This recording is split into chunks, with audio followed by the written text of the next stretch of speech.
நேச்சுரலாக ஒரு ப்ராடக்ட் நீங்கள் யூஸ் பண்ணுறப்போ அதோட ஃபீலே ரொம்ப ஸ்பெஷலாக இருக்கும். கெமிக்கல் ப்ராடக்ட்லேயே ஒன்று யூஸ் பண்ணுறீங்க.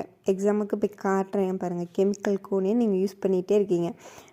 சடனாக நீங்கள் வந்து நேச்சுரல் கோன் வந்து யூஸ் பண்ணுறீங்க அப்படின்னா நீங்கள் திரும்ப அந்த கெமிக்கல் கோனே யோசிக்க கூட மாட்டீங்க. அந்த அளவுக்கு உங்களுக்கு இந்த நேச்சுரல் கோன் வந்து ரொம்ப பிடிச்சிரும்.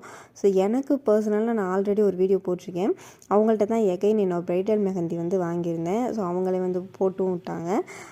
போர்ட்ரேட் வந்து எனக்கு நிறைய இப்படி தான் இருக்கணும் அப்படின்ற மாதிரி நான் சொல்லியிருந்தேன். ஒரு இதில் வந்து கவுன் போட்டிருக்கணும், ஒரு சைடு வந்து ரிங் இருக்கணும், இன்னொரு சைடு வந்து சாரியில் இருக்கணும், அது வந்து கீழே வந்து தாலி இருக்கணும், அதே மாதிரி இன்ஃபினிட்டி சிம்பிள் வேணும், நேம் வேணும், இந்த மாதிரிலாம் நிறைய சொல்லியிருந்தேன். என்னென்னலாம் சொன்னேன்னா அப்படியே 100% வந்து எனக்கு பண்ணி கொடுத்தாங்க. அண்ட் அவங்களோட மெஹந்தி தான் எனக்கு வந்து ரொம்பவே பிடிச்சிருந்தது. நான் கொஞ்சம் எக்ஸ்ட்ராவே வச்சுருந்தேன், அதனால் ரொம்ப டார்க் ஆகிடுச்சு. அந்த ஃபோட்டோஸ், என்னோடய ப்ரைட் ஃபோட்டோஸ் எல்லாம்